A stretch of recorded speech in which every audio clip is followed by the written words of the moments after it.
Assalamu alaikum dear students, welcome back to NEET Finishing Touch Series 2023.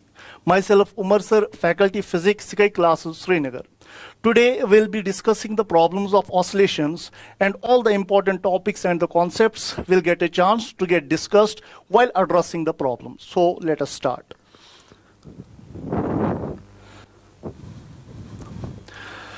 Question number 1, out of the following functions representing motion of a particle which represents simple harmonic motion. तो सबसे पहले हमें पता होना चाहिए हम कैसे mathematically check करेंगे कि कोई मोशन एसएचएम है या नहीं। तो एसएचएम होने के लिए डिस्प्लेसमेंट टाइम रिलेशन जो हमारा होना चाहिए वो या तो होना चाहिए साइन ओमेगा टी फॉर्म में, या तो कोसाइन फंक्शन भी एसएचएम होता है। ये दोनों एसएचएम है। अगर displacement time relation log T हो तो ये एसएचएम नहीं होता है। अगर डिस्प्लेसमेंट टाइम रिलेशन आपको एक्सपोनेंशियल फंक्शन हो ये भी एसएचएम नहीं होता है, राइट। और इसी तरह से अगर आप किसी साइन फंक्शन को कोई कांस्टेंट ऐड करेंगे तो ये भी एसएचएम होता है। दो एसएचएम का सम भी एसएचएम होता है अगर उनका ओमेगा सेम हो। यानी अगर मैं ऐसे लिखूंगा x equals a sine omega t plus b cos omega t, इन दोनों का ओमेगा सेम है तो ये भी एसएचएम है। बट अगर इनका ओमेगा अलग अलग हो तो रिजल्टिंग मोशन एसएचएम नहीं होती है। इसी तरह से अगर आपके पास कोई लीनियर फंक्शन हो या ऐसे हो 1 + 2t + 3t स्क्वायर, ये भी एसएचएम नहीं होता। तो इन शॉर्ट एसएचएम क्या होता है जिसमें डिस्प्लेसमेंट टाइम रिलेशन या तो साइन फंक्शन हो या तो कोसाइन फंक्शन हो या तो साइन फंक्शन को कोई कांस्टेंट ऐड या सब्ट्रैक्ट हो रहा हो या तो दो एसएचएम दो साइन और कोसाइन फंक्शन हो पर उनका ओमेगा सेम हो। तो अब क्वेश्चंस की ओर आते हैं, हम देखते हैं इनमें से कौन एसएचएम है। तो सेकेंड ऑप्शन तो है ही नहीं, it is not an SHM. इसका ओमेगा ओमेगा है, इसका ओमेगा 3 ओमेगा, इसका ओमेगा 5 ओमेगा, ये एसएचएम नहीं है। हाँ ये पीरियडिक है बट एसएचएम नहीं है, राइट। अच्छा ये अगर देखेंगे x equal sign omega t plus cos omega T, ये भी एसएचएम है बिकॉज इन दोनों का ओमेगा सेम है। So it's again SHM. अब sine cube omega t function पे हम आते हैं। साइन क्यूब थीटा हमारी फॉर्मूला है, साइन क्यूब थीटा हमारे पास फॉर्मूला है, that is equal to 1/4 3 sine theta minus sine 3 theta, ये आपके पास फॉर्मूला है। तो यहां पे थीटा ओमेगा टी है यानी साइन क्यूब ओमेगा टी जो आपका आएगा that is simply 1/4 3 sine omega t minus sine 3 omega t, right. अब देख लीजिए यहां पे इसका ओमेगा ओमेगा है बट यहां पे 3 ओमेगा है यानी एसएचएम नहीं है। यानी इस क्वेश्चन में सिर्फ दो फंक्शंस एसएचएम है, एक तो ये वाली सिर्फ फोर्थ वाली एसएचएम है, बाकी एसएचएम नहीं है। So option 4 is the correct option. Question number 2 पे हम आते हैं। ये डिफरेंशियल इक्वेशन के ऊपर क्वेश्चन है। आपको पता होना चाहिए कि एसएचएम में डिफरेंशियल इक्वेशन जो हमारी होती है that is simply acceleration is equal to minus omega square x के बराबर, राइट। या d square x by d t square plus omega square x equal to 0। Acceleration के बदले हमने d square x by d t square डाल दिया। तो अगर हम इसको इसके साथ कंपेयर करेंगे आपका ओमेगा स्क्वायर अल्फा निकल आएगा, right. So omega square is equal to alpha, omega आपका आएगा अंडर रूट ऑफ अल्फा और टाइम पीरियड हमारा चूंकि होता है 2 pi by omega, so time period will be 2 pi by root alpha के बराबर। सो यहां पे ऑप्शन 3 इसका मैच कर रहा है, right. Now moving on to question number 3, ये आपकी एनसीईआरटी बुक पे भी क्वेश्चन मेंशन है। On an average human heart is found to beat 72 times a minute. एक मिनट में 72 बीट्स हो रही है, 72 टाइम्स ये बीट कर रहा है ह्यूमन हार्ट। आपको क्या निकालना है? We have to find the frequency and the time period. So frequency जो हमारी होती है that is number of beats per second simply. So 72 beats per minute, ये पर मिनट इतनी बीट्स प्रोड्यूस हो रही है। तो एक सेकंड में कितनी बीट्स प्रोड्यूस होंगी? That means 72 divide by minute को सेकंड में लिखेंगे यानी 60 सेकंड्स। सो ये रेशो आप कर लीजिए, ये अराउंड निकल आता है 1.2 हर्ट्ज के बराबर। सो फ्रीक्वेंसी 1.2 हर्ट्ज है। अब हमें टाइम पीरियड निकालना है। टाइम पीरियड जो आपका आएगा that is simply reciprocal of the frequency यानी 1/1.2 जो कि अराउंड 0.83 आता है। ऑप्शन फर्स्ट इसका मैच कर रहा है, right. Now moving on to next very question. ये वाला क्वेश्चन जो है ये फेज डिफरेंस के ऊपर लिया गया है। यहां पे आपको करना है कि आपको पहले पता होना चाहिए कि डिफरेंट जगहों पे पार्टिकल का फेज क्या होता है। तो मैं वो डायरेक्टली आपको समझा सकता हूं। यहां पे मान लीजिए आपके पास ये ऑसिलेशन में ले रहा हूं, ये दो एक्सट्रीम्स है, दिस इज मीन पोजीशन। हम कॉन्सेप्ट भी साथ साथ समझाएंगे। यहां पर फेज के दो वैल्यूज होते हैं, मीन पोजीशन पे फेज के दो वैल्यूज होते हैं। Suppose this is mean position, phase के दो वैल्यूज होते हैं 0 और पाई। अगर ऑसिलेशन स्टार्ट हो टुवर्ड्स राइट तो 0 लेंगे फेज, इनिशियल फेज। अगर ऑसिलेशन स्टार्ट हो from the mean position and towards the left तो फेज पाई होता है। इस जगह का फेज जो होता है इनिशियल फेज दैट इज π/2, इस जगह का इनिशियल फेज होता है आपका 3π/2। बीच में दो इंपॉर्टेंट पोजिशंस है, half the amplitude position a/2 position और यहां पे भी -a/2 वाली पोजिशन है। राइट तो a/2 पोजीशन और -a/2 पोजीशन पे फेज के जो वैल्यूज हमारे होते हैं वो मैं मेंशन करवा रहा हूं। इधर फेज या तो होता है π/6, यहां पे 5π/6, यहां पर 7π/6, यहां पर 11π/6। ठीक है दोस्तों, यानी अगर ऑसिलेशन a/2 पोजीशन से स्टार्ट हो और टुवर्ड्स राइट स्टार्ट हो तो फेज आपका π/6 है। बट अगर लेफ्ट की ओर ऑसिलेशन स्टार्ट हो तो इनिशियल फेज है 5π/6 के बराबर। राइट और भी दो पोजीशंस है, खास पोजीशंस a/√2 पोजीशन। सो a/√2 पोजीशन भी हमारी होती है। यहां से -a/√2 पोजीशन मेंशन करवाएंगे। a/√2 पोजीशन पे फेज होता है π/4, 3π/4, 5π/4 एंड 7π/4। ये इजीली याद रह सकते हैं, एक बार आप ट्राई करेंगे ये याद रहेंगे। अदरवाइज आपको फेजर सर्कल से भी ये सॉल्व हो सकता है, बट ये थोड़ा सा आसान है। अब हमें क्वेश्चन पूछ रहा है, ये वाला क्वेश्चन हमें बता रहा है दो पार्टिकल्स मूव कर रहे हैं, वो एक जगह एक दूसरे को क्रॉस कर रहे हैं और वो वाली जगह जो है वो वाली जगह मेंशन करी गई है। वो वाली जगह ये वाली जगह है। यहां पर एक पार्टिकल राइट जा रहा है, दूसरा पार्टिकल लेफ्ट जा रहा है। आप बताइए फेज डिफरेंस कितना है। तो हमें पता है इस जगह फेज के दो वैल्यूज है हमारे पास। We have two values of the phase, एक तो है 5π/6 और दूसरा है π/6। So what is the phase difference between the two particles crossing the position a/2 position पे जब ये क्रॉस करेंगे फेज डिफरेंस इनका बनेगा 5π/6 माइनस π/6 के बराबर। सो दैट इज 4π/6 यानी 2π/3, यानी दो पार्टिकल्स का फेज डिफरेंस जो आपका बनेगा that is 2π/3। Option 3 is the correct option. But आपके पास मान लो सपोज मैं आपको, लेकिन एक बात याद रखना, ऊपर वाले वैल्यूज है ऑसिलेशन टुवर्ड्स राइट, नीचे वाले वैल्यूज लेंगे ऑसिलेशन टुवर्ड्स लेफ्ट।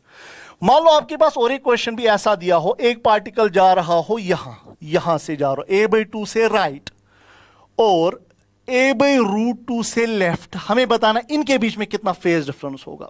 एक पार्टिकल a/2 पे और ये राइट जा रहा, दूसरा -a/√2 पे और लेफ्ट जा रहा है। तो इसका फेज कितना है π/6, माइनस करना पड़ेगा। इसका फेज क्या लेंगे 7π/4 नहीं 5π/4, बिकॉज ये लेफ्ट की ओर जा रहा है, नीचे वाला वैल्यू लेना है 5π/4। सो इसको सॉल्व करेंगे, this will be the phase difference. Right, so ऐसे भी क्वेश्चंस आपको देखने को मिलेंगे।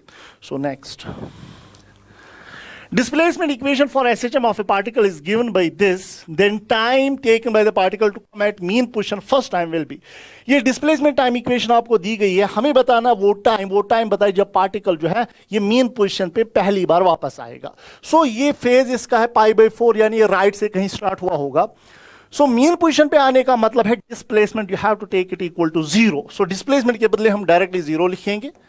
It is 20 sin π/2t plus π/4। Right, तो 0/20 0 हुआ। फिर 0 को मैं साइन में लिखना चाहूंगा, अगर मैं साइन 0 लिखता हूं यहां पे, ये बन जाएगा π/2t प्लस π/4, बिकॉज साइन 0 भी 0 होता है। यहां से भी साइन है, ये साइन इधर यहां से भी है। अब लेकिन एक बात है, अगर मैं ये कैंसिल करूंगा यहां से t का वैल्यू आपका नेगेटिव निकल आएगा, टाइम तो नेगेटिव नहीं होता है, तो 0 के बदले साइन 0 नहीं आपको लिखना है, you have to write sine pi. तो यहां पे मैं पाई लिखूंगा, 0 नहीं लिखेंगे। साइन पाई भी 0 होता है, तो 0 के बदले साइन पाई लिखा, बाकी फंक्शन ऐसे ही, बिकॉज 0/20 0 आया, उस 0 के बदले साइन पाई लिखा, बाकी फंक्शन ऐसे ही, साइन साइन कैंसिल होगा, तो ये बन जाएगा pi is equal to π/2t plus π/4। Right, so इसको शिफ्ट कर लें, this comes equal to pi minus π/4 is equal to pi by 2t, so ये बनेगा 4 पाई माइनस पाई, यानी 3 पाई बाई 4 आया पाई बाई 2t के बराबर। सो पाई पाई कैंसल हुआ, 2 1 जार 2 2 जार, सो टाइम का वैल्यू आया 3/2 second. So which option is matching? It is option second, which is matching. Now moving on to next very question. If time period of an SHM is 4 seconds, then find out the time taken to reach the particle from a/2 से a/√2 तक कितना time लगेगा। इसके लिए भी एक sequence आपने याद रखनी पड़ेगी। मान लो मैंने एक ऑसिलेशन समझाई है, मैं यहां से यहां एक ऑसिलेशन बना रहा हूं। क्वेश्चंस के थ्रू हम कॉन्सेप्ट्स भी सारे सीखेंगे, राइट। तो ये मीन पोजीशन है, ये एक्सट्रीम पोजीशन है, ये ए पोजीशन होती है, ये माइनस ए पोजीशन आपकी होती है। सो मीन से x इक्वल टू 0 से एक्सट्रीम तक टाइम लगता है t/4, ये आपको पता होना चाहिए। इसी तरह से यहां तक भी टाइम जो आपका लगेगा वो t/4 ही लगता है। मीन से a/2 पोजीशन जो हमारी है, a/2 पोजीशन, मीन से a/2 तक जो टाइम लगता है वो t/12 लगता है। फिर a/2 से a तक टाइम आपका लगता है t/6। अगर आप ये वैल्यूज याद रख पाएंगे तो काम सारा हो जाएगा इजी। सो यहां से यहां तक भी बराबर ऐसे ही t/12 लगेगा। फिर a/2 माइनस a/2 पोजीशन से एक्सट्रीम तक टाइम लगता है t/6 के बराबर। ओके, अब हमें क्या करना है, और एक पोजीशन भी है जिसको हम कहते हैं a/√2 पोजीशन। ये बड़ी खास है, इस जगह काइनेटिक और पोटेंशियल एनर्जी सेम होते हैं। सो a/√2 पोजीशन की अगर हम बात करेंगे, मीन से a/2 तक टाइम लगता है t/8 और a/√2 से एक्सट्रीम तक वापस t/8 ही टाइम लगता है। सो बहुत अच्छी बात है। अब यहां से भी बराबर ऐसे ही चलेगा। मीन से a/√2 तक t/8, a/√2 से एक्सट्रीम तक t/8। अब लेकिन हमसे क्वेश्चन पूछ रहा है a/2 से यहां कितना टाइम लगेगा। पहले यहां से यहां तक टाइम लगता है t/8, यहां से यहां तक t/12, तो बस इनको सब्ट्रैक्ट करना है। सो फिर a/2 से a/√2 तक, हमें a/2 से a/√2 तक का टाइम चाहिए। वो डायरेक्टली अब किसके बराबर होगा दोस्तों? That will be equal to mean से a/√2 तक लगता है t/8 माइनस मीन से a/2 तक लगता है t/12। So this comes equal to 12t minus 8t divide by 8 into 12। So 4t/8 into 12, 4 1 जार 4 2 जार, यानी ये बन जाता है टाइम जो आपका आता है, ये बनता है t/24।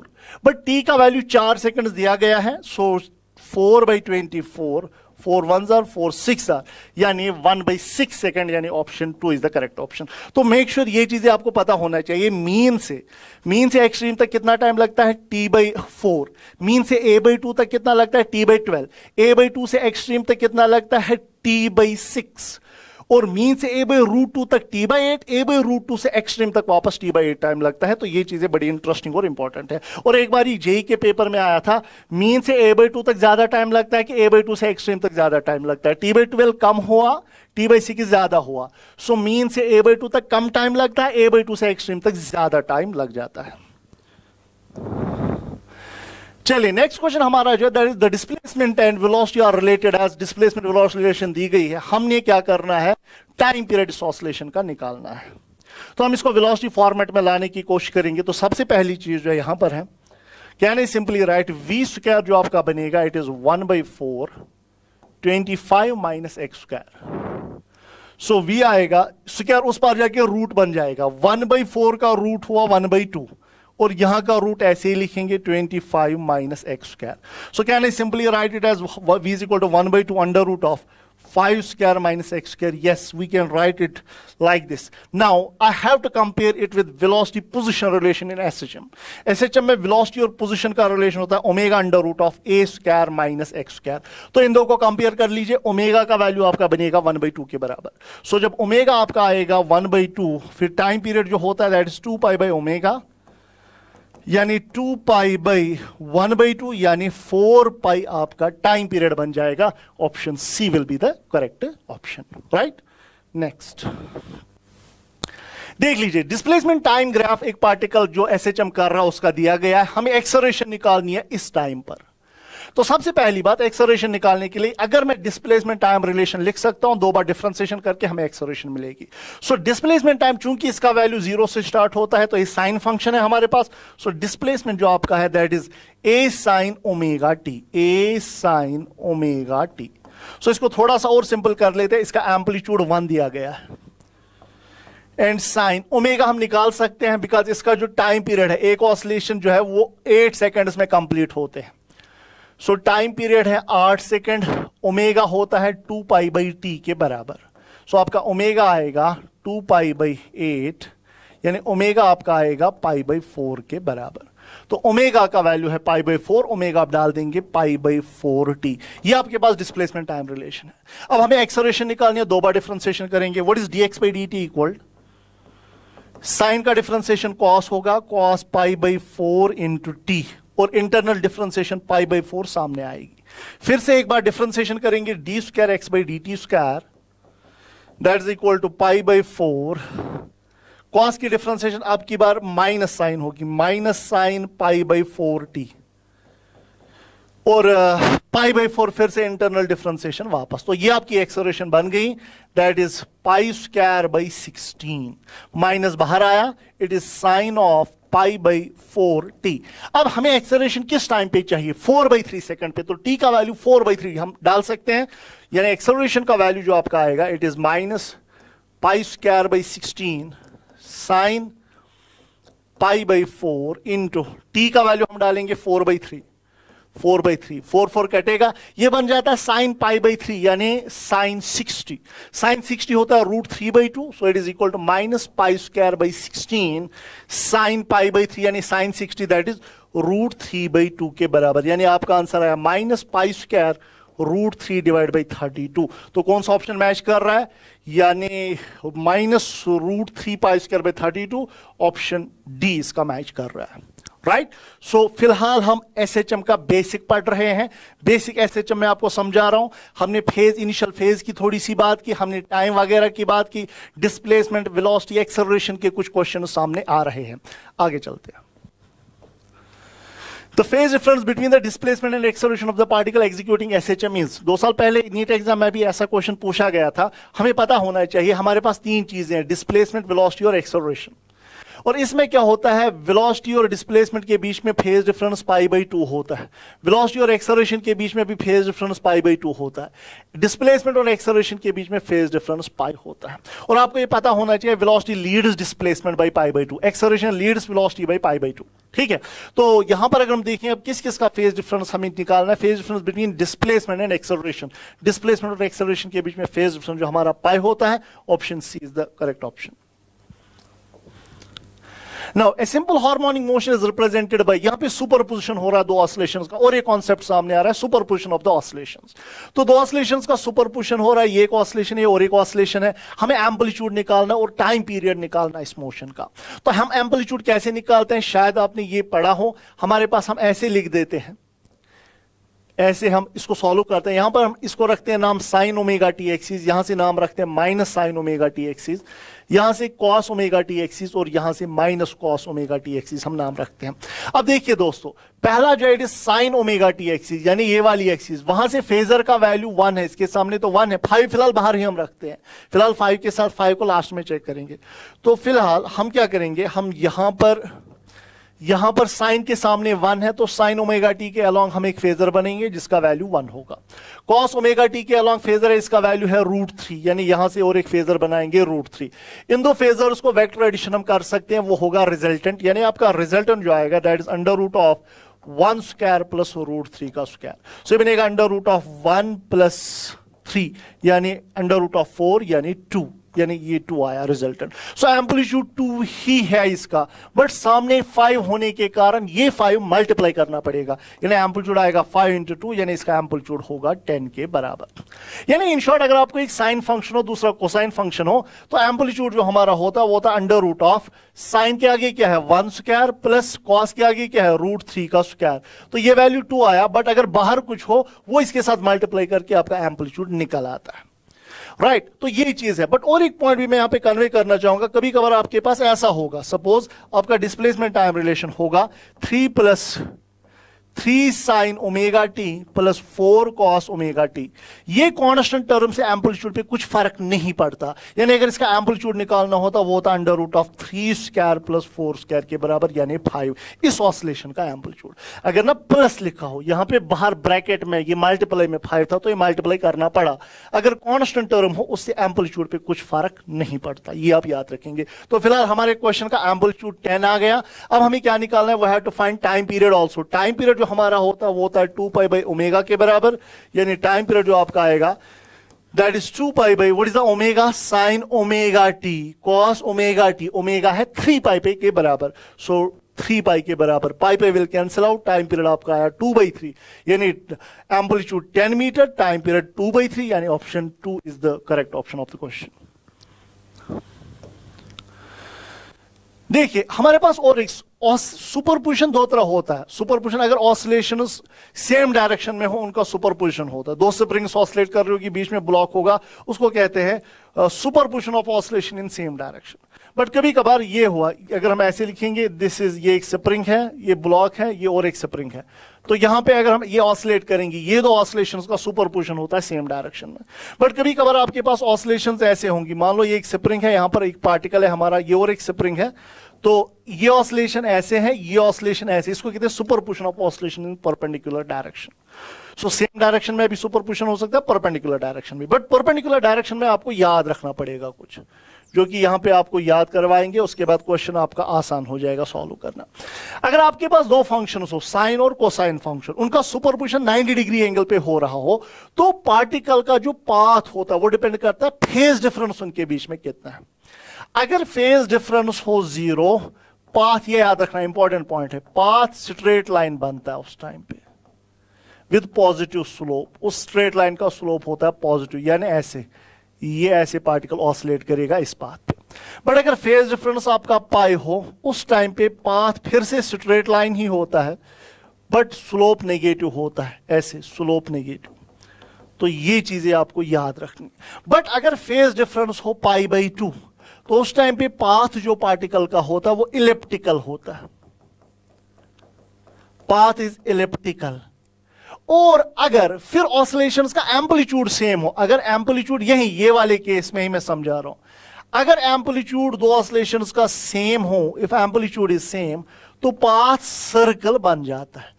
अब चलिए इस क्वेश्चन की ओर देखेंगे। दो ऑसिलेशंस का 90 डिग्री पे सुपरपोजिशन हो रहा है, ठीक है, म्यूचुअल परपेंडिकुलर डायरेक्शंस में सुपरपोजिशन हो रहा है। एक फंक्शन है कॉस, दूसरा फंक्शन है साइन। साइन और कॉस में फेज डिफरेंस कितना होता है, π/2। सो दैट मीन्स आपका ये वाला ऑप्शन मैच करेगा। बट चूंकि इनका एम्पलीट्यूड, इसका भी एम्पलीट्यूड ए है, इसका भी ए है, तो पाथ कैसा बनेगा, सर्कुलर बनेगा। अगर एम्पलीट्यूड सेम नहीं होता तो पाथ इलिप्टिकल होता। तो पाथ यहां पे जो it is a circle, option 3 is the correct option, right. So concept साथ साथ हम कॉन्सेप्ट को समझ रहे। देखिए हमारे पास भी ये एनसीईआरटी से लिया गया है, एनसीईआरटी पे मेंशन है, कुछ of the following relationship between the acceleration and the displacement of A particle involve simple harmonic motion. हमें पता है ये एक्सेलरेशन का, एक्सेलरेशन डिस्प्लेसमेंट रिलेशन एसएचएम में कैसा होता है, -ω² x के बराबर। तो ये तो गया, ये x² है, ये x³ है। अब ये दो बचे यहाँ पे माइनस साइन नहीं है तो ये भी गया, सिर्फ ये। So acceleration is equal to -ω² x, यहाँ पे ω² 10 के बराबर है, यानी आप टाइम पीरियड भी निकाल सकते हैं। Option C is the correct option.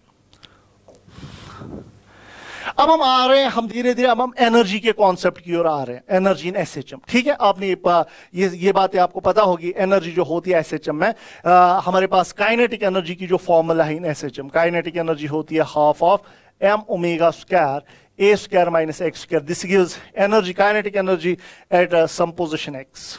और इसी तरह से पोटेंशियल एनर्जी की अगर हमें फॉर्मूला याद रखनी हो, it is half of mω² x²।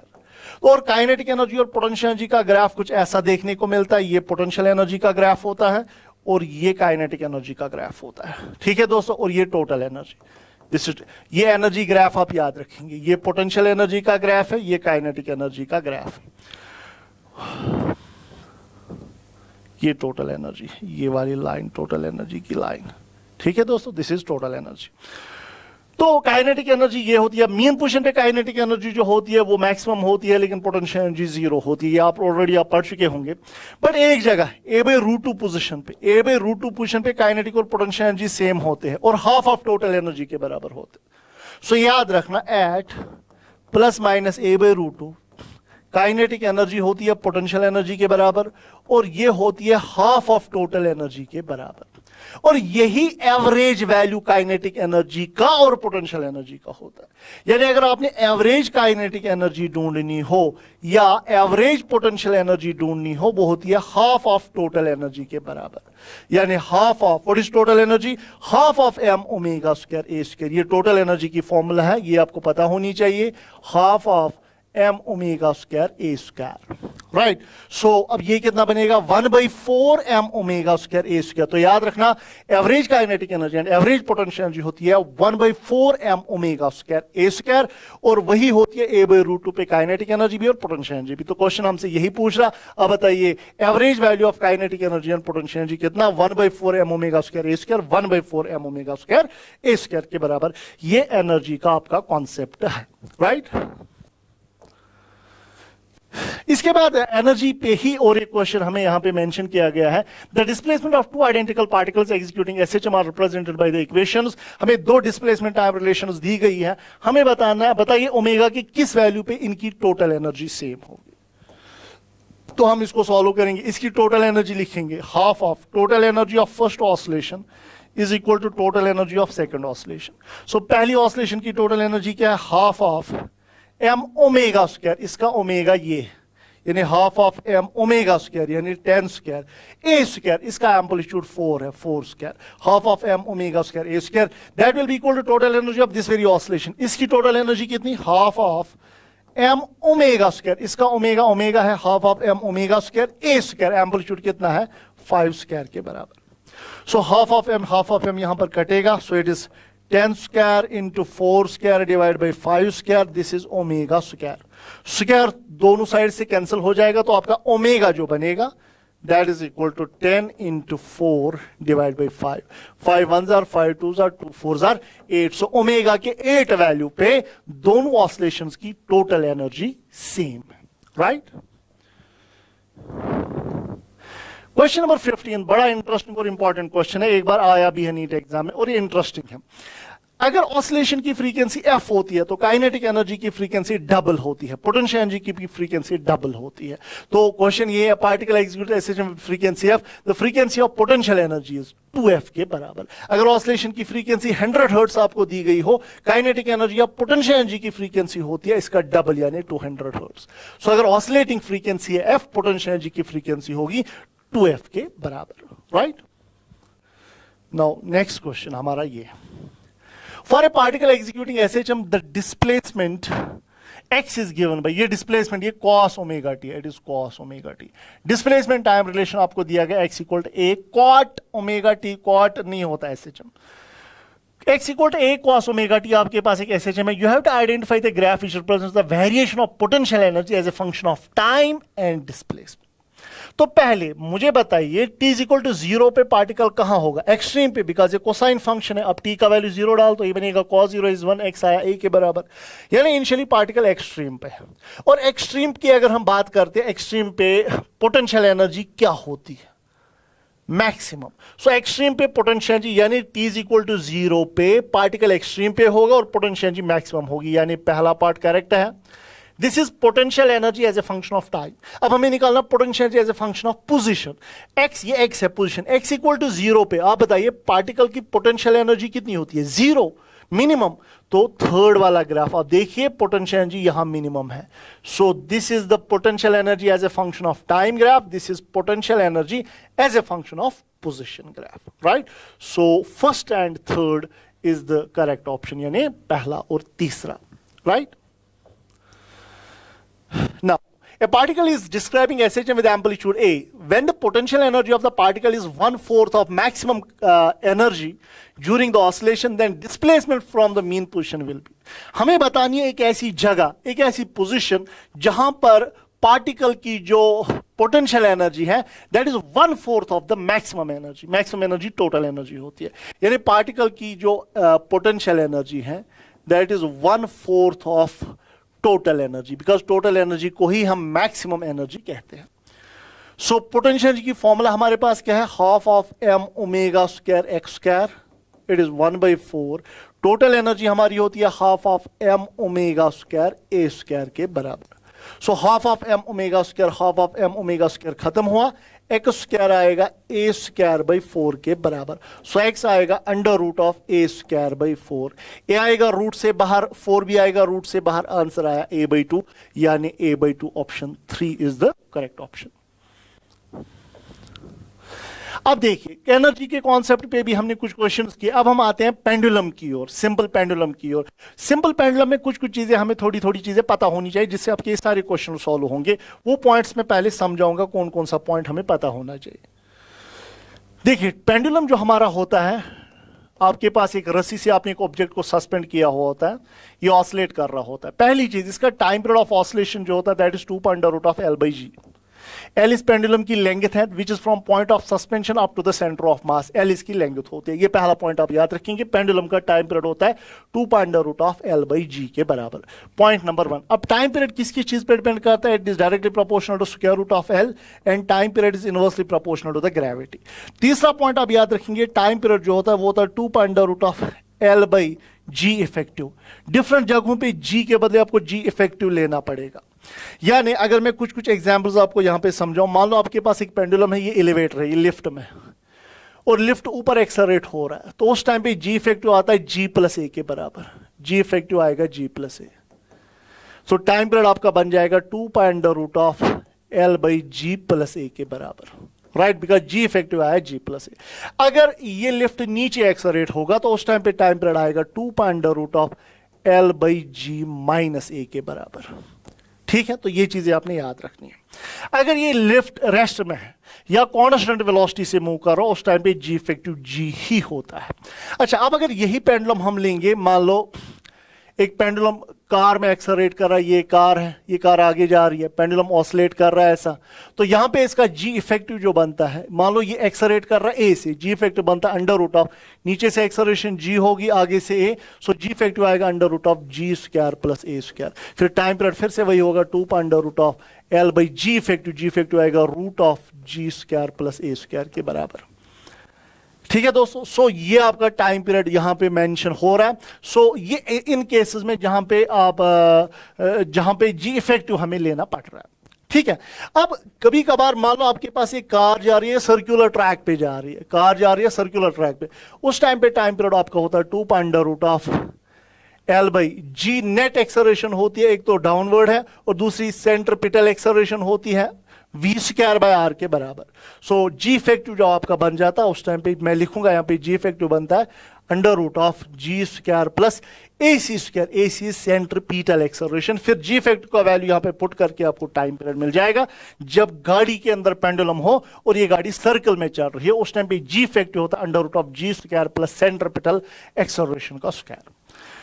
तो ये हमने टाइम पीरियड की बात की, ये हम पेंडुलम की बात कर रहे हैं, इसका टाइम पीरियड किसके बराबर होता है और कैसे निकाले। इनफैक्ट कभी कभार इंक्लाइन प्लेन पे आपके पास कोई, मान लो कोई गाड़ी है, इसके अंदर पेंडुलम ऑसिलेट कर रहा है, इसका टाइम पीरियड जो होता है वो होता है बराबर 2√L/g cos थीटा। ये छोटे मोटे पॉइंट्स आपको याद होनी चाहिए। इसके बाद और एक चीज भी, हमारा सेकेंड पेंडुलम हमारा होता है।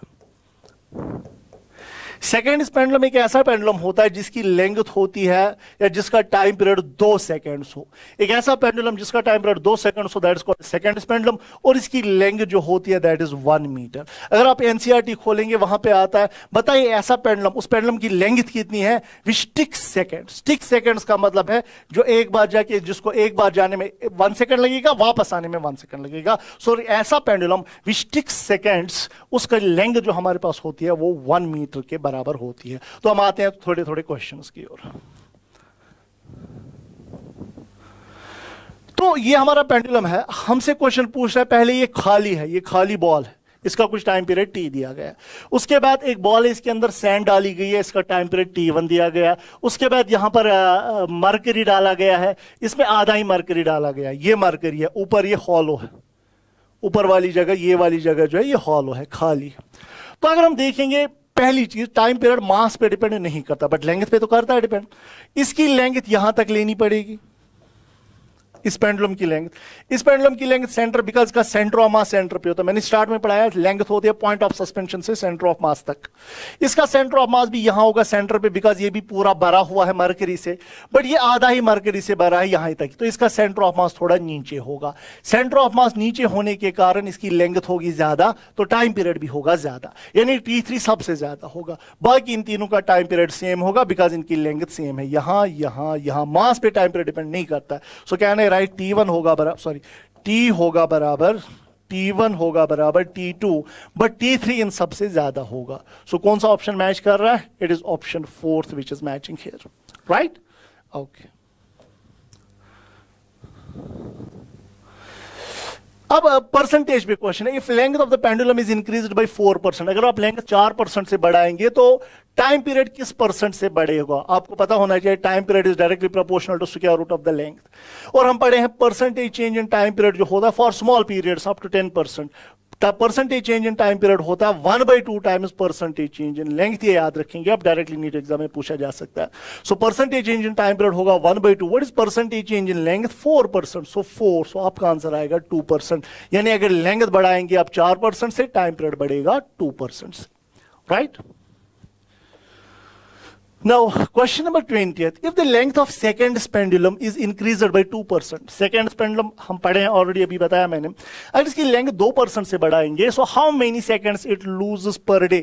एक सेकंड में, ये बेसिकली पेंडुलम क्लॉक होता है जिसकी लेंथ होती है 1 मीटर के बराबर। ये वही सेकंड पेंडुलम है, क्लॉक। आपके पास है क्लॉक, आपको पता होगा कि क्लॉक कब टाइम लूज करती है। अगर इसकी लेंथ, पेंडुलम की लेंथ बढ़ाएंगे इट लूजेस द टाइम, अगर इसकी लेंथ घटाएंगे इट गेन्स द टाइम। इसको कहते हैं clock losing the time and clock gaining the time.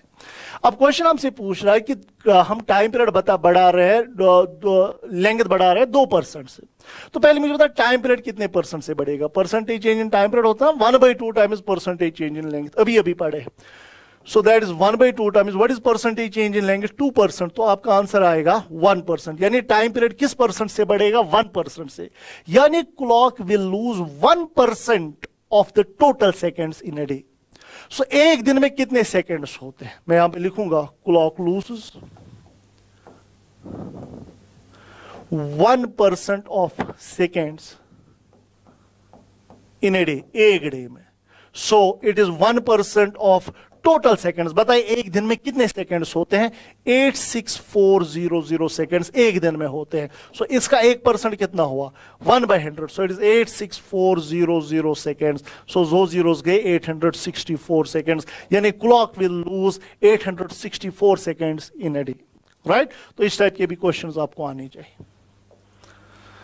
Now फिर से वही जी इफेक्टिव वाला question. A pendulum is made to hang from the ceiling of an elevator. Elevator के ceiling के साथ हमने पेंडुलम को हैंग किया हुआ है।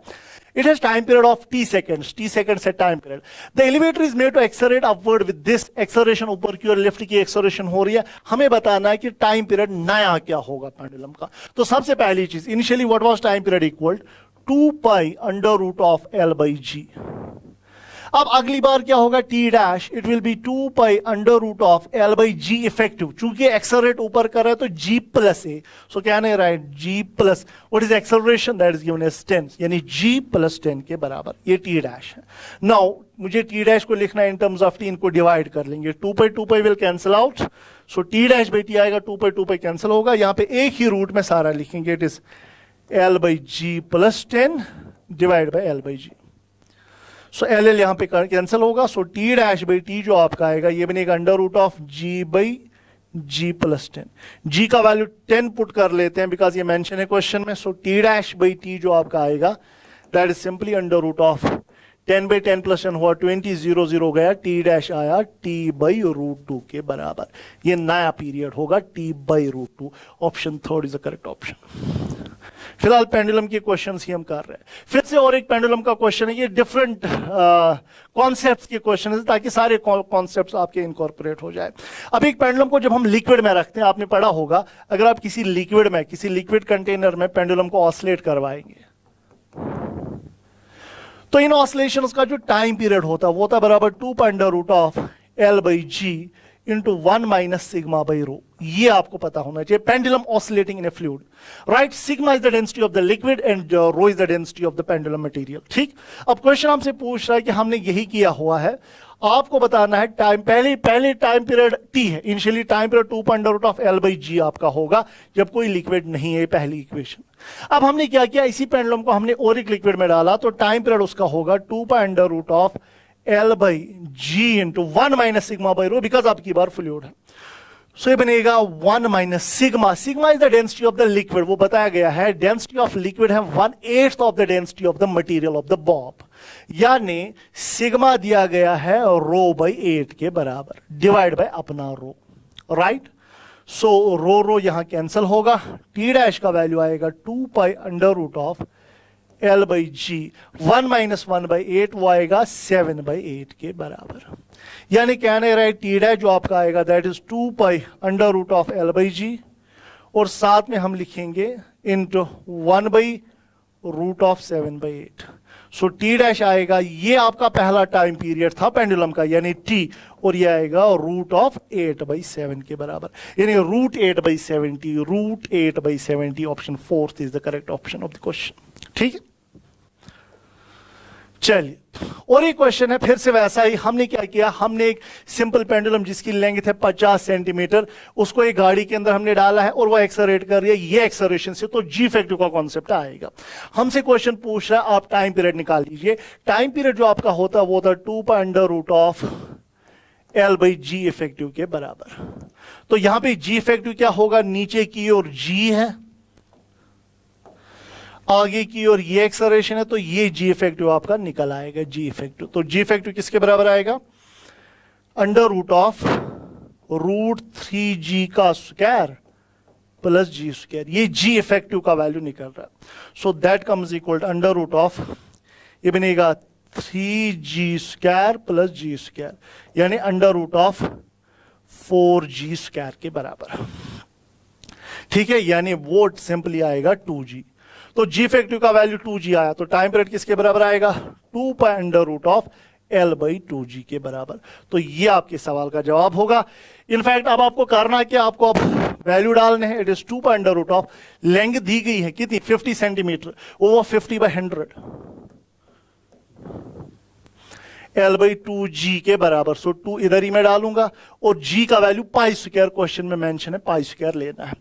सो टाइम पीरियड जो आपका बन जाएगा इट कम्स इक्वल टू पाई बाहर आएगा, वो कैंसिल हो जाएगा, इट इज 2 √5/200, यानी 5 1s are 5 40s are। So time period का यहां पे वैल्यू निकालेंगे, वो पुट करेंगे, आपके इस सवाल का जवाब मिल जाएगा, राइट? Next question. नाउ और एक पेंडुलम का क्वेश्चन है, इसको रेस्ट्रिक्टेड ऑसिलेशन हम कहते हैं। आपके पास एक पेंडुलम है, इसको 2 डिग्री एंगल से छोड़ा जा रहा है, यानी एंगुलर एम्पलीट्यूड 2 डिग्री दिया गया है। यहां से पेंडुलम को छोड़ा जा रहा है, हमें बताना है इसको एक ऑसिलेशन कंप्लीट करने में कितना टाइम लगेगा। चूंकि यहां 1 डिग्री है, ये पेंडुलम यहां जाके थोड़ा आगे भी जाता, ये पेंडुलम थोड़ा आगे भी जाता, ये यहां की ओर जाता, ये पेंडुलम यहां जाता, बट चूंकि बिकॉज यहां तक तकरीबन 3 डिग्री होता, बट ये रेस्ट्रिक्ट होगा। पहले यहां से यहां तक जो टाइम इसका लगेगा ये 1/4 ऑफ द टोटल टाइम लगेगा, यानी t/4। तो यहां से यहां तक टाइम कितना लगा, t/4। अब ये टाइम यहां से यहां कितना टाइम लगेगा, उसके लिए हमें इक्वेशन लिखनी पड़ेगी, एंगुलर एसएचएम की इक्वेशन। सो एंगुलर एसएचएम की इक्वेशन हमारे पास क्या आती है, theta is equal to θ0 sin ω/t के बराबर। मैं यहां से यहां तक टाइम निकालना चाहता हूं। बताइए डिस्प्लेसमेंट कितना है, 1 डिग्री है, तो डिस्प्लेसमेंट इज 1 डिग्री। एम्पलीट्यूड क्या है, मैक्सिमम पॉसिबल डिस्प्लेसमेंट, वो तो 2 डिग्री है, वो पहले हमने 2 डिग्री पे लिया था, अब छोड़ रहे हैं। So angular displacement is 2 degree and it is sin ω/t के बराबर। सो ये बनेगा 1/2 आएगा sin ω/t।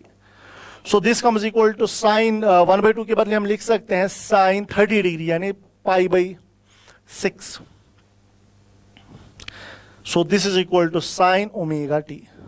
So sin will cancel out, ω/t का वैल्यू 200 आएगा π/6 के बराबर। हमें टाइम, हम यहां से यहां तक का टाइम निकाल रहे हैं। सो ओमेगा खुद होता है 2π/t के बराबर, इंटू टी आएगा π/6। सो पाई विल कैंसल आउट, टी का वैल्यू आएगा t/12। सो पता चला यहां से यहां तक लगता है t/12। अब देखिए यहां जाने में t/4, फिर t/12, फिर उसको वापस भी आना इतना और टाइम लगेगा। यानी what is time period for the one oscillation, time period जो लगेगा वो होगा बराबर t/4 plus t/12 multiplied by 2। ठीक है, तो इसको थोड़ा और सॉल्व कर लेते हैं। 12t प्लस 4t यानी 16t divide by 4 into 12 into 2। 4 1s are 4 4s are 4 1s are 4 3s are, यानी 2t/3 इसका टाइम पीरियड होना चाहिए। 2t/3। तो लेंथ दी गई है 1 मीटर, लेंथ है 1 मीटर। सो अब नेट टाइम हमारा है 2t/3। सो टाइम की फॉर्मूला में t का वैल्यू डालेंगे हम, यानी 2/3, t का वैल्यू 2π√L/g के बराबर। ठीक है दोस्तों, सो यहां का जो टाइम फिर फाइनली हमारा आएगा, so this comes equal to 4π/3 into √g के बदले पाई स्क्वायर दिया गया है, यानी √L है 1 metre divide by pi square. Pi आएगा रूट से बाहर, तो ये बनेगा 4π/3, पाई बाहर आया, पाई पे गया, आंसर आया आपका 4/3 seconds will be the time period, यानी option 2 is the correct option.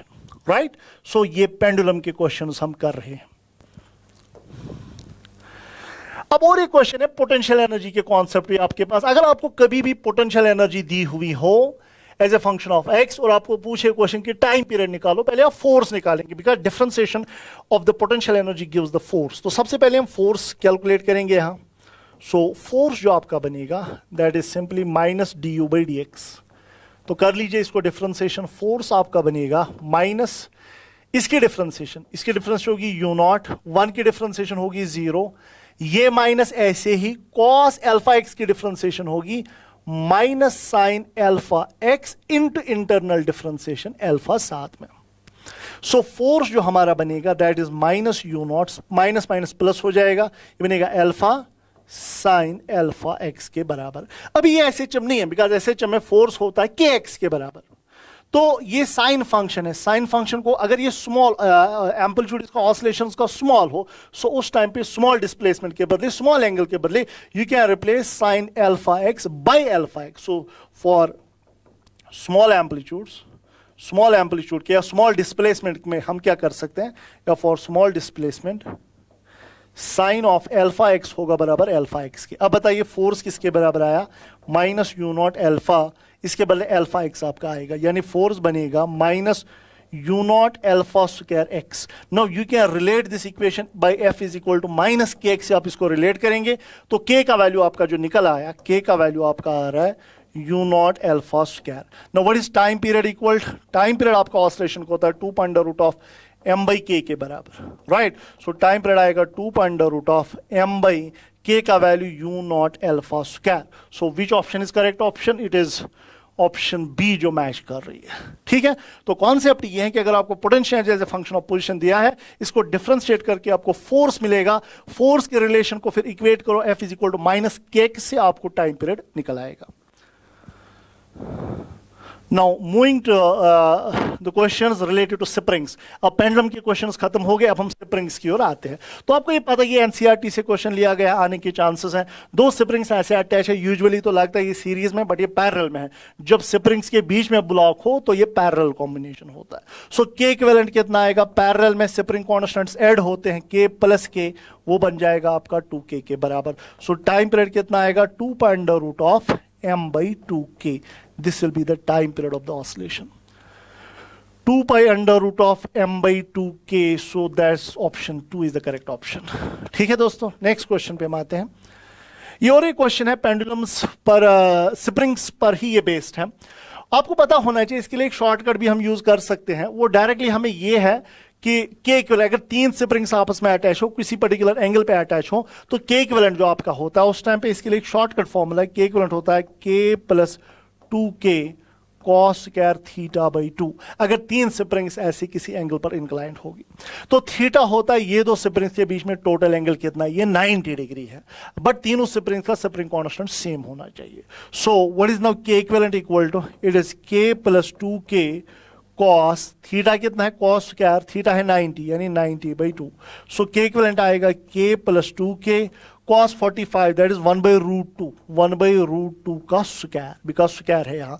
सो के इक्विवेलेंट जो हमारा बनेगा that is k plus 2k by 2, 2 cancel होगा यानी 2k आएगा, यानी नेट स्प्रिंग कांस्टेंट. अब हम इस पूरे सिस्टम को रिप्लेस कर सकते हैं बाय सिंपल स्प्रिंग जिसका स्प्रिंग कांस्टेंट 2k हो. तो टाइम पीरियड जो आपका बनेगा that is simply 2 m by 2k के बराबर.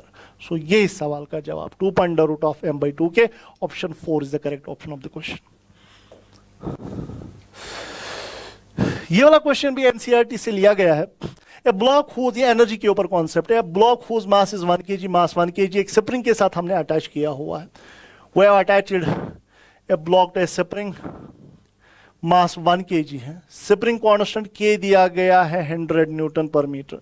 क्वेश्चन पूछा, हम इसको राइट ले रहे हैं, इसको राइट लिया जाता है कितना 10 सेंटीमीटर, फिर छोड़ रहे हैं. जब ये वापस आएगा x इक्वल टू 5, ये मीन पोजीशन है, x इक्वल टू 0. हमें बताना है x इक्वल टू 5 सेंटीमीटर पे काइनेटिक एनर्जी क्या होगी और पोटेंशियल एनर्जी क्या होगी ब्लॉक की.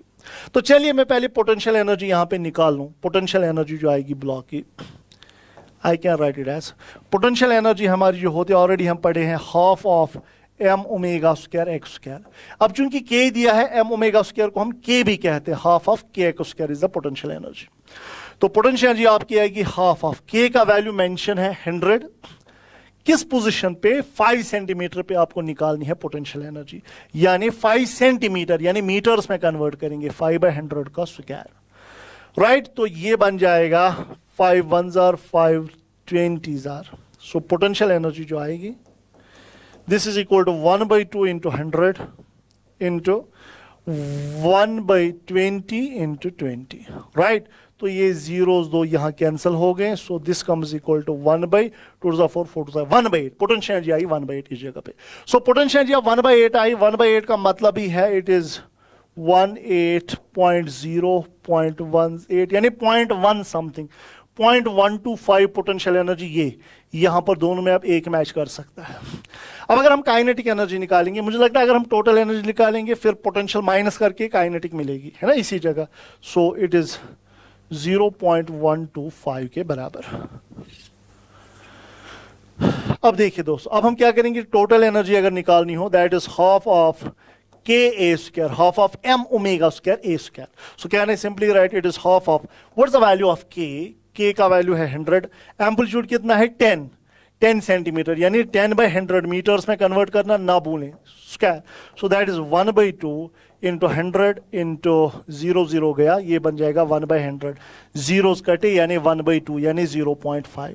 सो this is total energy. Potential energy आई 0.125, टोटल एनर्जी आई 0.5. तो काइनेटिक एनर्जी किसके बराबर होगी, can I simply write kinetic energy फिर होगी बराबर total energy minus potential energy. So total energy आई आपकी 0.5, पोटेंशियल एनर्जी आई 0.125. इनको सब्ट्रैक्ट करके आपका आंसर आता है 0.375, यानी ये सही है. काइनेटिक एनर्जी है 0.375 और पोटेंशियल एनर्जी है 0.125 जूल के बराबर. चलिए, ये भी एनसीईआरटी से क्वेश्चन लिया गया है. 5 kg collar is attached to a spring.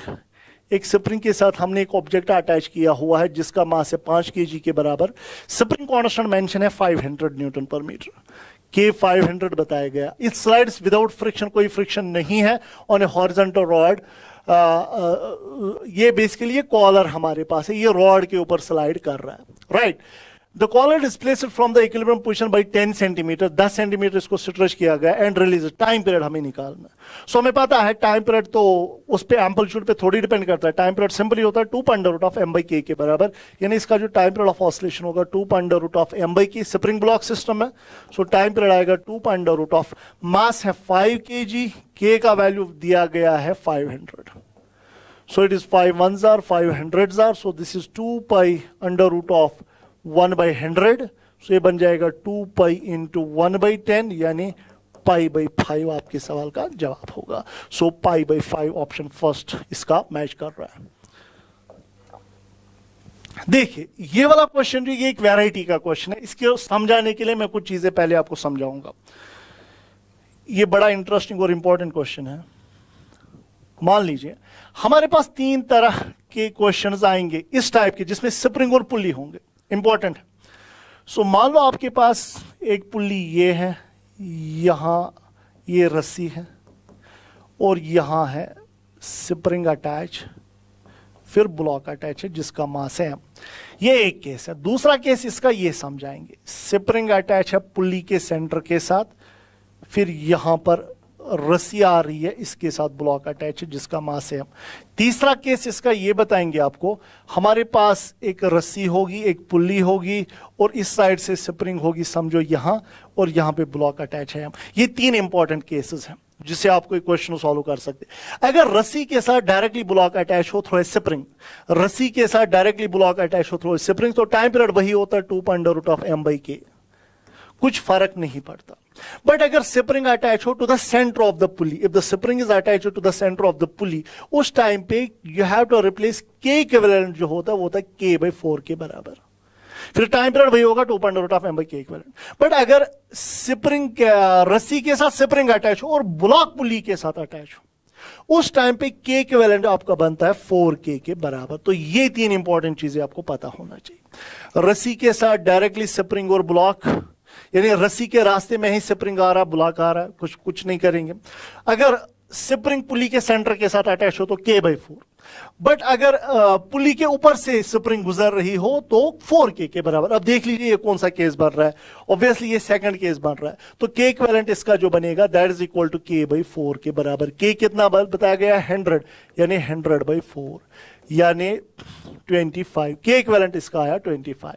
हमें एंगुलर फ्रीक्वेंसी ओमेगा निकालना। चलो टाइम पीरियड पहले निकाल लेते हैं। टाइम पीरियड किसके बराबर आएगा 2.√m/k equivalent. So it is 2.√m/, मास दिया गया है 4/25, राइट। तो ये आपका टाइम पीरियड आ गया, तो ये बन जाएगा t इज इक्वल टू 2π, √4 हुआ 2, √25 हुआ 5। सो ये आएगा 4π/5 के बराबर। Now we have to find omega. Omega होता है 2π/t के बराबर, सो इट इज 2π/4π/5। ठीक है, तो ओमेगा जो आएगा पाई कैंसल होगा, 2 1 2 2 5 ऊपर जाएगा, ओमेगा बन जाएगा 5/2 के बराबर। So 5/2 option third is the correct option to the question. देखिए और एक बड़ा इंटरेस्टिंग और इंपॉर्टेंट क्वेश्चन है, पूछा जा सकता है नीट एग्जाम में। हमारे पास स्प्रिंग ब्लॉक सिस्टम है, एक ब्लॉक के ऊपर दूसरा ब्लॉक रखा गया है। हमें बताना है कि मैक्सिमम एम्पलीट्यूड ऑसिलेशन का क्या होगा ताकि ये दोनों ब्लॉक्स एक साथ चले, यानी इनके बीच में रिलेटिव स्लाइडिंग ना हो। तो सबसे पहली बात जो है, मान लो ये आगे गया, इस पे फ्रिक्शन लगेगा, पीछे ऊपर वाले पे फ्रिक्शन लगेगा आगे के बराबर। सो उस फ्रिक्शन के कारण इसमें जो मैक्सिमम एक्सेलरेशन होगी, हम ऑलरेडी पढ़े हैं एनएलएम में, मैक्सिमम एक्सेलरेशन होती है μg के बराबर। सो ऊपर वाले ब्लॉक की मैक्सिमम एक्सेलरेशन μg ही होगी, उससे ज्यादा नहीं होगी। यह अपने इतनी ही मैक्सिमम एक्सेलरेशन रख सकता है। अब इनके बीच में स्लाइडिंग नहीं होगी तब जबकि नीचे वाला ब्लॉक भी इसी मैक्सिमम एक्सेलरेशन से चले। अगर नीचे वाले ब्लॉक की एक्सेलरेशन इससे ज्यादा होगी तो रिलेटिव स्लाइडिंग वहां पर हो जाएगी। सो नीचे वाले ब्लॉक की भी मैक्सिमम एक्सेलरेशन होनी चाहिए यही, यानी कहने सिंपली राइट, ऑसिलेशन का मैक्सिमम एक्सेलरेशन होनी चाहिए। यहां पे लिख रहा हूं, maximum acceleration of oscillation should be equal to mu times g के बराबर। Now what is the maximum acceleration of the oscillation? A omega square हम already पढ़े हैं, that is equal to mu times g। Omega time period से निकलेगा। मान लो ये एक ही सिस्टम मूव कर रहा है, ये एक ही सिस्टम ऑसिलेट कर रहा है, टाइम पीरियड इसका है 2.√m + m / k। It is the time period of one oscillation. So ये टाइम पीरियड है, तो ओमेगा किसके बराबर आपका मिलेगा, that is equal to 2π/t के बराबर। सो ओमेगा का वैल्यू हम 2π/t का वैल्यू हम डालते हैं, it is 2π√m + m/k। 2π will cancel out, omega आएगा √k/m + m। सो ओमेगा का वैल्यू यहां डाल दें, सो ये बनेगा a × √k/m + m। It should be equal to mu times g। So amplitude फिर होना चाहिएगा μg, इसको शिफ्ट कर लो, √m m plus m by k के बराबर, mu g m plus m by k, mu g m plus m by k. Option first is the correct option, यानी इसका मैक्सिमम एम्पलीट्यूड जो होना चाहिए, इसकी मैक्सिमम एक्सेलरेशन जो होती है दैट इज म्यू टाइम जी, और पूरे सिस्टम की भी मैक्सिमम एक्सेलरेशन ए ओमेगा स्क्वायर होती है, बिकॉज हम ऑसिलेशंस में पढ़े हैं, उनको इक्वेट कर लो, आपको सवाल का जवाब मिल जाएगा। Now moving to next very part, ये बड़ा ही सिंपल सा क्वेश्चन है, दो स्प्रिंग्स पैरेलल में अटैच है, फिर ये सीरीज में टाइम पीरियड बताना है। तो पैरेलल में के इक्विवेलेंट किसके बराबर आएगा, इनका ओवरऑल के आएगा 2k के बराबर। अब ये 2k और 2k सीरीज में, पैरेलल में सिंपल एडिशन होता है ना स्प्रिंग कांस्टेंट्स का, सो इट इज 2k। अब 2k और k सीरीज में, दो स्प्रिंग्स जब सीरीज में होती हैं तो k इक्विवेलेंट होता है product by sum, k1 k2 by k1 plus k2। So product कर लो 2k और k का, so it is 2k into k divide by 2k plus k। It is simply 2k square divide by 3k, k cancel हुआ, answer आया 2k by 3 के बराबर। So this is k equivalent. So time period किसके बराबर आपका आएगा, 2 pi under root of m by k equivalent. So k equivalent के बदले डालेंगे 2k by 3, so time period आपका आएगा 2 pi under root of 3m by 2k के बराबर। सो कौन सा ऑप्शन मैच कर रहा है, ऑप्शन 2 मैच कर रहा है इस क्वेश्चन का, ठीक है। नाउ लास्ट में आपके पास ऑसिलेशन हमने पढ़ी है, वो damping, way have damped oscillation, way have undamped oscillation. इसमें एक बड़ा इंटरेस्टिंग पॉइंट है, डैम्प्ड ऑसिलेशन जिसका एम्पलीट्यूड धीरे धीरे कम हो, उन डैम्प्ड ऑसिलेशंस का जो एम्पलीट्यूड होता है वो हमेशा होता है बराबर, amplitude is always equal to a e raise power minus b t by 2m के बराबर, ठीक है दोस्तों। सो डैम्पिंग कांस्टेंट आपका होता है, बेस डैम्पिंग कांस्टेंट, ये बड़ी इंपॉर्टेंट रिलेशन है amplitude of the damped oscillation. अब क्वेश्चन देखिए क्या पूछ रहे, क्वेश्चन हमसे पूछ रहा है in a damped oscillation if value of damping constant b is this, b का वैल्यू दिया गया है, डैम्पिंग कोएफिशिएंट दिया गया है, मास ऑब्जेक्ट का दिया गया है 1 kg के बराबर, आपको बता रहा है कितना टाइम लगेगा एम्पलीट्यूड हाफ होने में। सो एम्पलीट्यूड होना है हाफ, तो एम्पलीट्यूड होगा a बाई 2 के बराबर, हमें ये t निकालना है। So that is a e raise power minus b t by 2m। a cancel होगा, 1/2 आएगा बराबर e raise power minus b t by 2m के बराबर। ये माइनस खत्म करेंगे तो रेसिप्रोकल कर लेंगे, इसको भी रेसिप्रोकल करना पड़ेगा, सो 2 आएगा, इसको रेसिप्रोकल कर लो 1/2 को, ये 2 बना, इसका रेसिप्रोकल कर लो, ये बनेगा e raise power b t by 2m के बराबर। e जब इधर जाता है ये लॉग बन जाता है, सो बी टी बाई 2m जो आपका आएगा वो बन जाएगा log 2, बस बेस e इसकी होती है, log to the base e2, ठीक है दोस्तों। तो हमें t का वैल्यू निकालना, तो t का वैल्यू क्या आएगा 2m बाई बी log 2। तो ये आपको ये डायरेक्टली फॉर्मूला, ये बहुत सारी जगहों पे आप देखोगे कितने टाइम में एम्पलीट्यूड हाफ हो जाता है, कितने टाइम में 2m by b log 2, 2m by b log 2। तो वैल्यूज पुट करते हैं, it is 2, what is mass, mass is 1 kg, damping coefficient is 0.02, log 2 आपको पता है 0.693 के बराबर होता है, ठीक है। तो ये वैल्यू आएगा 2 डिवाइड बाई 2/100, 100 ऊपर चला जाएगा, डिवाइड बाई 2 इंटू 0.693, 2 गया, 100 इंटू 0.693 आया 69.3 के बराबर। सो 69.3 सेकेंड्स में ऐसा हो जाएगा, राइट। सो क्वेश्चन नंबर 34, इन ए फोर्स्ड ऑसिलेशन जहां पे बाहर से एक्सटर्नल फोर्स भी एग्जर्ट हो रहा हो, amplitude is maximum for a frequency omega 1। अगर आपने रेजोनेंस कर्व पढ़ी हो, उसमें हम पढ़ते हैं रेजोनेंस कर्व ये होता है, इस जगह पे जब ओमेगा होता है, ओमेगा रेजोनेंट फ्रीक्वेंसी के बराबर एम्पलीट्यूड होता है मैक्सिमम, एम्पलीट्यूड इज मैक्सिमम। और हमसे पूछ रहा है कि अगर ओमेगा 1 पे एम्पलीट्यूड है मैक्सिमम और एनर्जी है मैक्सिमम ओमेगा 2 पे, तो ओमेगा 1 और ओमेगा 2 का क्या रिलेशन। आपको पता होना चाहिए कि मैक्सिमम एनर्जी जो होती है, एनर्जी इन एसएचएम वो होता है बराबर half of m omega square A square, यानी जहां एम्पलीट्यूड मैक्सिमम होगा वहीं एनर्जी भी तो मैक्सिमम होगी। तो यहां पे ओमेगा 1 पे जो है एम्पलीट्यूड मैक्सिमम है, ओमेगा 2 पे एनर्जी मैक्सिमम है, बट ये सेम फ्रीक्वेंसीज होंगी, बिकॉज जिस जगह एम्पलीट्यूड मैक्सिमम होता है उसी फ्रीक्वेंसी पे एनर्जी भी मैक्सिमम होगी, यानी ओमेगा और ओमेगा 2 एक ही जगह होंगे, यानी omega 1 is equal to omega 2 के बराबर। तो यहां पे दोस्तों आपका ऑसिलेशन का सारा सेशन कंप्लीट होता है। आई होप कि आपने सारा एंजॉय किया हो, आई होप कि आपके सारे कॉन्सेप्ट्स इसमें इंट्रोड्यूस हो गए हों। तो इसमें सिर्फ इतना ही, नेक्स्ट सेशन जो हमारा चलेगा वो वेव्स का चलेगा, वहां पर भी हम क्वेश्चन साथ साथ करेंगे। और एक बात, जो असाइनमेंट आपको साथ मिलेगा वो अच्छे से कर लेना, बिकॉज ये बड़े इंटरेस्टिंग और चुने हुए क्वेश्चन हैं। इंशाल्लाह आपको इन क्वेश्चन से फायदा होगा। तो थैंक यू, अल्लाह हाफिज।